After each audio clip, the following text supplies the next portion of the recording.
नमस्कार दोस्तों, मैं अर्जुन आपका स्वागत करता हूँ स्टे बाय अर्जुन के यूट्यूब चैनल में। दोस्तों आज की हमारी क्लास है मगध साम्राज्य के बारे में। आज की हमारी क्लास है तो दोस्तों वीडियो को अंत तक जरूर देखना ताकि सभी क्वेश्चन जो आपको आसानी से याद हो जाए।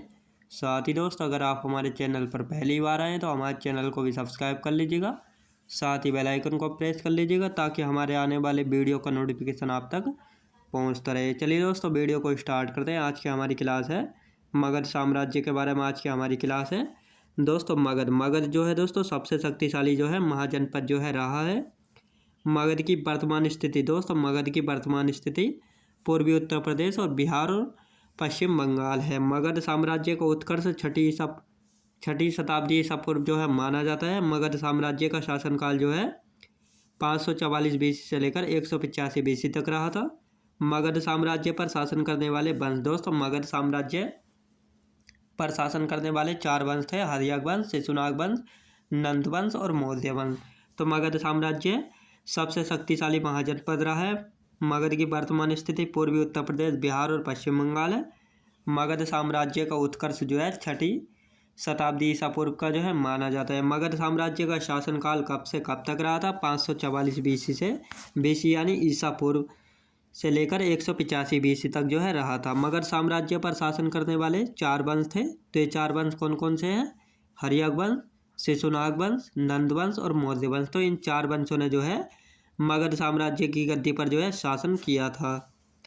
प्राचीन मगध साम्राज्य के संस्थापक दोस्तों, प्राचीन यानी पुराने मगध साम्राज्य के संस्थापक कौन थे? बृहद्रथ थे, जो कि महाभारत कालीन थे। महाभारत कालीन यानी महाभारत के समय थे। याद रखें, महाभारत काल के समय थे। पुत्र कौन था इनका? जरासंध। और राजधानी क्या थी इनकी? गिरिव्रज थी। याद रखें दोस्तों, गिरिव्रज जो है इनकी राजधानी थी। किनकी? बृहद्रथ की। मगध साम्राज्य दोस्तों, मगध साम्राज्य का पहला उल्लेख जो है कहाँ मिलता है? अथर्ववेद से जो है मगध साम्राज्य का उल्लेख मिलता है। यानी मगध साम्राज्य के बारे में जो है सबसे पहले कहाँ से पता लगता है, यानी उनका मगध साम्राज्य का पहला उल्लेख कहाँ मिलता है? तो अथर्ववेद से जो है मिलता है मगध साम्राज्य का उल्लेख। अब आते हैं दोस्तों पहला वंश के बारे में देखते हैं, हर्यक वंश। हर्यक वंश का शासनकाल रहा था दोस्तों 544 बीसी से लेकर 412 बीसी तक जो है हर्यक वंश का शासनकाल रहा था। हर्यक वंश के संस्थापक कौन थे? बिंबिसार जो है हर्यक वंश के संस्थापक रहे हैं। बिंबिसार कब से कब तक गद्दी पर रहे थे दोस्तों? 544 बीसी से लेकर 492 बीसी तक जो है बिंबिसार जो है गद्दी पर रहे थे। याद रखेंगे। अन्य नाम क्या है दोस्तों? श्रोणिक। याद रखें दोस्तों, अन्य नाम क्या है? श्रोणिक है। किसका? बिंबिसार का। भारत के इतिहास का सबसे बड़ा शासनकाल रहा है, यानी 52 वर्षों तक शासनकाल करा था। किसने?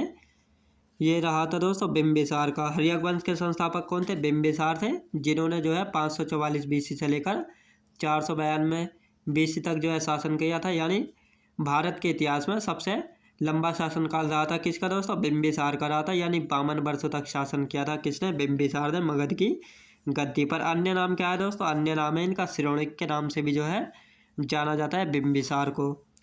बिंबिसार ने अंग महाजनपद को जो है जीता और वहाँ जो है अपने पुत्र अजातशत्रु को जो है उपराजा बनाया। यानी बिंबिसार ने जो है अंग महाजनपद को जीता और जीतने के बाद जो है अपने पुत्र अजातशत्रु को जो है वहाँ का उपराजा बनाया। यानी वहाँ का उपराजा जो है बना दिया था, इसलिए क्योंकि वहाँ का जो है राजा का कार्यभार संभाले और राजा के बारे में जो है अगर राजा की गद्दी पर बैठने के लिए जो है तैयार हो सके। बिंबिसार ने राज्य विस्तृत करने के लिए जो है विवाह संबंधों का सहारा लिए। यानी बिंबिसार ने जो है राज्य विस्तृत यानी अपने राज्य को बढ़ाने के लिए जो है विवाह संबंधों का सहारा लिया। यानी जिन राज्यों को नहीं जीत पाता था बिंबिसार, तो उन राज्यों से जो है विवाह संबंध जो है बना लेता था।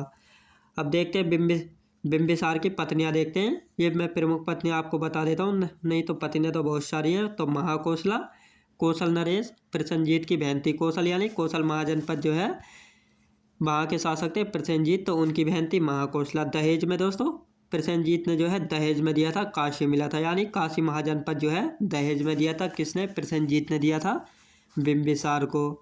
चेलना दोस्ती थी चेलना, जो कि चेटक की बहन थी। याद रखें दोस्तों, चेटक की बहन थी। तीसरी थी क्षेमा, जो कि भद्र प्रदेश की राजकुमारी थी। तो इनकी 3 प्रमुख पत्नियां थी। महाकोशला, जो कि कौशल नरेश प्रसेनजीत की बहन थी, जिन्होंने दहेज में जो है बिंबिसार को काशी दिया था। दूसरी पत्नी थी चेलना जो कि चेटक की बहन थी। तीसरी पत्नी थी दोस्तों क्षेमा जो भद्र प्रदेश की राजकुमारी थी। बिंबिसार प्रारंभ में बौद्ध धर्म का अनुयायी था, परंतु अपनी पत्नी चेलना के कहने पर जो है जैन धर्म का अनुयायी यानी जैन धर्म का अनुयायी बन गया, यानी जैन धर्म जो है अपना लिया था। दोस्तों बिंबिसार प्रारंभ में यानी शुरू में जो है बौद्ध धर्म का अनुयायी था, परंतु अपनी पत्नी चेलना, दोस्तों अपनी पत्नी चेलना जो कि चेटक की बहन थी, चेलना के कहने पर जो है जैन का अनुयायी यानी जैन धर्म को जो है अपना लिया था। अनुयायी यानी फॉलो करने वाला, याद रखेंगे।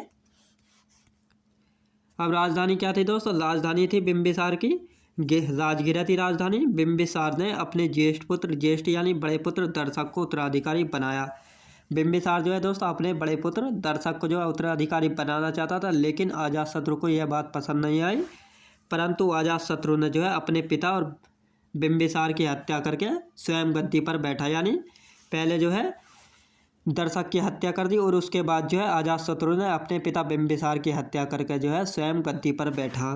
पिता की हत्या करने के कारण जो है अजातशत्रु को पितृहंता जो है कहा गया। दोस्तों पिता की हत्या करने वाले को जो है पितृहंता कहा गया, तो इसीलिए जो है अजातशत्रु ने अपने पिता की हत्या करके स्वयं गद्दी पर बैठ गया था, तो इसीलिए अजातशत्रु को जो है पितृहंता कहा गया। पितृहंता यानी पिता की हत्या करने वाला। अजातशत्रु की भी इसके पुत्र उदयन के द्वारा जो है हत्या कर दी। जैसे अजातशत्रु ने अपने पिता बिंबिसार की हत्या करके स्वयं गद्दी पर बैठा था, तो उसी प्रकार जो है अजातशत्रु के पुत्र उदयन ने भी जो है अजातशत्रु की हत्या करके जो है स्वयं गद्दी पर जो है बैठा था। ये द्वितीय पितृहंता कहलाता है। कौन? उदयन जो है द्वितीय पितृहंता जो है कहलाता है। इसी प्रकार हर्यक वंश को जो है पितृहंता वंश के नाम से भी जाने जाते हैं, याद रखें दोस्तों। पितृहंता वंश के नाम से भी किसको जाना जाता है? हर्यक वंश को जो है पितृहंता वंश के नाम से भी जो है जाना जाता है। तो किन की वजह से जाना? अजातशत्रु की वजह से जाना और उदयन की वजह से, क्योंकि इन्होंने जो है अपने पिता की हत्या करके जो है स्वयं गद्दी पर जो है बैठे थे, याद रखेंगे। अब देखते हैं दोस्तों अजातशत्रु का शासनकाल कब से कब तक रहा था? अजातशत्रु 492 BC से लेकर 460 BC तक जो है गद्दी पर रहा था। अन्य नाम क्या है दोस्तों? अन्य नाम है कुणिक और पितृहंता, याद रखें दोस्तों। प्रथम पितृहंता जो है अजातशत्रु को कहा जाता है और कुणिक जो है इसी का अन्य नाम है। माता कौन थी? महाकोशला, यानी महाकोशला कौशल नरेश प्रसेनजीत की बहन थी महाकोशला, तो उन्हीं का पुत्र था कौन? अजातशत्रु। 483 BC में जो है प्रथम बौद्ध संगीति हुई थी सप्तकर्णी राजगिरा में, याद रखें दोस्तों। सप्तकर्णी राजगिरा में अध्यक्ष कौन थे? महाकश्यप थे, याद रखेंगे। यानी पहली बौद्ध संगीति कब हुई थी दोस्तों? 483 BC में हुई थी। किसके समय हुई थी दोस्तों? अजातशत्रु के समय हुई थी, सप्तकर्णी राजगिरा में हुई थी। और अध्यक्ष कौन थे इसके? महाकश्यप की अध्यक्षता में जो हुई थी प्रथम बौद्ध संगीति जो है हुई थी। काशी के लिए प्रसेनजीत से संघर्ष हुआ एवं विजयी हुआ और प्रसेनजीत की पुत्री बाजीरा से विवाह किया, यानी जब काशी के प्रसेनजीत से संघर्ष हुआ, जब अजातशत्रु ने जो है अपने पिता बिंबिसार की हत्या करके स्वयं गद्दी पर बैठा, तो प्रसेनजीत ने जो है कहा कि तुमको अब काशी वापस देना होगा, क्योंकि काशी जो है हमने तुम्हारे पिता को दिया था, लेकिन तुमने अपने पिता की हत्या करके तुम स्वयं गद्दी पर आ गए थे, तो इसलिए तुमको काशी देना होगा। लेकिन अजातशत्रु ने जो है काशी देने से मना कर दिया, तो प्रसेनजीत ने कहा कि अब संघर्ष होगा, तो अजातशत्रु ने कहा कि हम तैयार हैं। तो अजातशत्रु इस काशी के लिए जो संघर्ष होता है इस युद्ध में जो है विजयी हुआ, और साथ ही जो है प्रसेनजीत की बेटी यानी पुत्री बाजीरा से विवाह हुआ। यानी प्रसेनजीत ने कहा जब हार गया तो कि हम इस संघर्ष को जो है ख़त्म करते हैं और साथ ही जो है हम एक नई रिश्तेदारी जो है संबंध जो है बनाते हैं, और प्रसेनजीत ने जो है अपनी पुत्री बाजीरा से जो है अजातशत्रु का जो है विवाह करा दिया था, याद रखेंगे। अजातशत्रु जैन धर्म का अनुयायी था दोस्तों। अजातशत्रु जो है जैन धर्म का अनुयायी था। बिंबिसार पहले बौद्ध धर्म के अनुयायी थे और बाद में जो है अपनी पत्नी चेलना के कहने पर जो है उन्होंने जैन धर्म जो है अपना लिया था, याद रखें दोस्तों। अजातशत्रु जो है जैन धर्म का अनुयायी था। महावीर स्वामी व महात्मा बुद्ध की मृत्यु इसी के शासनकाल में हुई थी, यानी महावीर स्वामी और महात्मा बुद्ध की जो है मृत्यु किसके शासनकाल में हुई थी? तो अजातशत्रु के शासनकाल में हुई थी, याद रखेंगे। अब आते हैं दोस्तों उदयन का शासनकाल जो है 460 BC से लेकर 444 BC तक जो है रहा था। इसको द्वितीय पितृहंता कहा जाता है दोस्तों। द्वितीय पितृहंता क्यों कहा जाता है? क्योंकि उदयन ने जो है अपने पिता अजातशत्रु की हत्या करके जो है स्वयं गद्दी पर बैठा था, तो इसीलिए जो है इसको द्वितीय पितृहंता जो है कहा गया। प्रथम पितृहंता कौन था दोस्तों? अजातशत्रु था, जिसने जो है बिंबिसार यानी अपने पिता की हत्या करके स्वयं गद्दी पर बैठा था। तो इसी प्रकार उदयन ने भी जो है अपने पिता अजातशत्रु की हत्या करके जो है स्वयं गद्दी पर बैठा था, इसीलिए जो है इसको द्वितीय पितृहंता जो है कहा गया है। पाटलिपुत्र नगर की स्थापना की, यानी उदयन ने जो है पाटलिपुत्र नगर की स्थापना की। कहाँ पर की थी दोस्तों? गंगा गंडक में सोन नदी पर जो है इसकी स्थापना की थी, पाटलिपुत्र नगर की। पाटलिपुत्र नगर का प्राचीन नाम था दोस्तों कुसुमपुरा के नाम से भी जाना जाता था। याद रखिए दोस्तों, पहले जो है पाटलिपुत्र को कुसुमपुरा के नाम से भी जो है जाना जाता था। राजधानी बनाया दोस्तों, बाद में जो है पाटलिपुत्र को राजधानी बनाया था किसने? उदयन ने जो है बाद में पहले पाटलिपुत्र नगर बनाया था और इसको जो है बाद में अपनी राजधानी जो है बनाया था। याद रखेंगे। उदयन के 3 पुत्र थे जो क्रम से शासन किया दोस्तों। उदयन के जिन्होंने जो है क्रम से जो है शासन किया था, ये बहुत ही कमजोर शासक थे। याद रखेंगे। उदयन के 3 पुत्र थे जिन्होंने जो है क्रम से शासन किया। पहले आया था दोस्तों अनिरुद्ध, फिर आया था मुंडा, तीसरा था नागदशक। तो ये तीनों जो है बहुत कम समय के लिए जो है शासन किया था इन्होंने और बहुत ही कमजोर जो है शासक रहे हैं। नागदशक हर्यक वंश का अंतिम शासक था दोस्तों। नागदशक जो है हर्यक वंश का अंतिम शासक था। वेरी वेरी मोस्ट इंपोर्टेंट है दोस्तों। अंतिम और प्रथम शासक जो है वेरी वेरी मोस्ट इंपोर्टेंट है सभी वंशों के।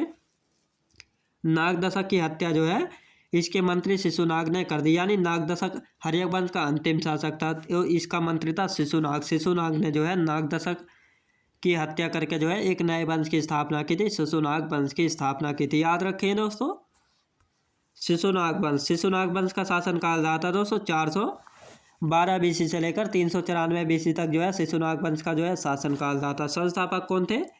संस्थापक थे शिशुनाग का शासनकाल रहा था दोस्तों 412 बीसी से लेकर 344 बीसी तक जो है इनका शासनकाल रहा था। राजधानी क्या थी दोस्तों? राजधानी थी वैशाली, यानी शिशुनाग ने जो है अपनी राजधानी क्या बनाया था? राजधानी बनाया था अपनी वैशाली को जो है राजधानी बनाया था शिशुनाग ने अवंती को जीता, जो कि प्रद्योत को पराजित किया। याद रखें दोस्तों, यानी बिंबिसार जो है अवंती को नहीं जीत पाए थे और प्रद्योत से जो है एक मित्रता कायम की थी, यानी मित्रता बना ली थी। लेकिन शिशुनाग ने जो है अवंती को जीता और प्रद्योत को जो है पराजित करके अवंती को जो है अपने अधिकार में जो है कर लिया था। याद रखेंगे। अब आते हैं दोस्तों शिशुनाग के बाद आता है कालाशोक। याद रखें दोस्तों, कालाशोक जो है इसी का पुत्र था। कालाशोक 394 बीसी से लेकर 366 बीसी तक रहा था। द्वितीय बौद्ध संगीति हुई थी दोस्तों। द्वितीय बौद्ध संगीति किसके समय हुई थी? कालाशोक के समय हुई थी। कब हुई थी दोस्तों? 383 बीसी में हुई थी, वैशाली में हुई थी। सावकर मीर अध्यक्ष के अध्यक्षता में हुई थी। याद रखिए दोस्तों, द्वितीय बौद्ध संगीति कब हुई थी? 383 बीसी में हुई थी, वैशाली में सावका मीर की अध्यक्षता में जो है हुई थी। कालाशोक ने पूरे पाटलिपुत्र को अपनी राजधानी बनाया, यानी शिशुनाग ने जो है जब नए वंश की स्थापना की तो उसके बाद जो है अपनी राजधानी को जो है पाटलिपुत्र से बदलकर जो है किसको बना लिया था? वैशाली को जो है बना लिया था। लेकिन जब शिशुनाग के बाद जो है कालाशोक आया तो कालाशोक ने जो है पुनः किसको अपनी राजधानी बनाया था? पाटलिपुत्र को जो है दोबारा अपनी राजधानी जो है बनाया था। किसने? कालाशोक ने। इसके 10 पुत्रों में से एक पुत्र नंदीवर्धन अंतिम शासक हुआ, यानी कालाशोक के जो है 10 पुत्र थे, उनमें से एक पुत्र नंदीवर्धन अंतिम शासक हुआ है। नंदीवर्धन की हत्या महापरमनंद ने छुरा भोंककर कर दी थी। महापरमनंद ने नए वंश नंदवंश की स्थापना की, यानी नंदीवर्धन कौन था दोस्तों? नंदीवर्धन था शिशुनाग वंश का अंतिम शासक था, जिसकी हत्या जो है महापरमनंद ने छुरा भोंककर कर दी थी, यानी चाकू मार कर जो है किसकी हत्या कर दी थी? नंदीवर्धन की। और साथ ही जो है महापरमनंद ने जो है एक नए वंश की स्थापना की थी, यानी नंद वंश की स्थापना किसने की थी?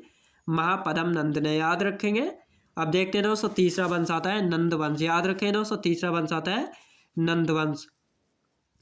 नंदवंश का शासनकाल रहा था दोस्तों 344 बीसी से लेकर 323 बीसी तक रहा था। किसका? नंदवंश का शासनकाल। याद रखें दोस्तों, संस्थापक कौन थे? महापरमनंद थे, जिन्होंने जो है नंदीवर्धन की हत्या करके जो है एक नए वंश की स्थापना की थी, यानी नंदवंश की स्थापना की थी। अन्य नाम क्या है दोस्तों? उग्रसेन, एकराट, सर्वछांतक, परशुराम का दूसरा अवतार। यानी सर्वछांतक यानी शत्रुओं का सर्वनाश करने वाले को कहा गया है दोस्तों सर्वछांतक। याद रखेंगे दोस्तों। एकरान यानी बहुत ही विराट। इनके समकालीन कौन थे? पाणिनि। याद रखें दोस्तों, पाणिनि जो है किसके समकालीन थे? महापरमनंद के समकालीन थे, जो कि महापद्म नंद कौन थे दोस्तों, नंद वंश के संस्थापक याद रखेंगे। अब पाणिनि की पुस्तक थी अष्टाध्यायी। पाणिनि दोस्तों प्रथम वैयाकरण थे। वैयाकरण उसको कहा जाता है तो जो व्याकरण का अध्ययन करने वाला, यानी प्रथम वैयाकरण, यानी पहली बार जो है व्याकरण का जिसने अध्ययन किया था, पूर्ण रूप से अध्ययन किया था, वो कौन थे, तो पाणिनि थे, जिन्होंने जो है अष्टाध्यायी में जो है अपने व्याकरण के बारे में जो है लिखा, याद रखेंगे।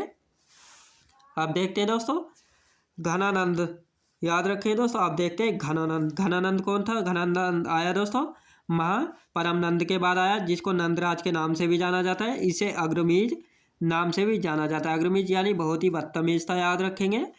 सिकंदर का आक्रमण दोस्तों, सिकंदर का आक्रमण जो है किसके समय हुआ था, घनानंद के समय हुआ था। सिकंदर का आक्रमण किस समय हुआ था दोस्तों, 326 BC में जो है हुआ था, याद रखेंगे दोस्तों। घनानंद के समय जो है सिकंदर का आक्रमण हुआ था 326 BC में, इसी के शासनकाल में, यानी घनानंद के शासनकाल में जो है सिकंदर का आक्रमण जो है हुआ था, याद रखेंगे। तो दोस्तों मैं उम्मीद करता हूँ आपको वीडियो क्वालिटी, कंटेंट वगैरह सभी कुछ आपको पसंद आया होगा। पसंद आया तो लाइक शेयर और सब्सक्राइब करना बिल्कुल भी ना भूलें। साथ ही दोस्तों अगर आप हमारे चैनल पर पहली बार आए तो हमारे चैनल को भी सब्सक्राइब कर लीजिएगा, साथ ही बेल आइकन को प्रेस कर लीजिएगा, ताकि हमारे आने वाले वीडियो का नोटिफिकेशन आप तक पहुँचता रहे। चलिए दोस्तों मिलते हैं इस वीडियोज़ में।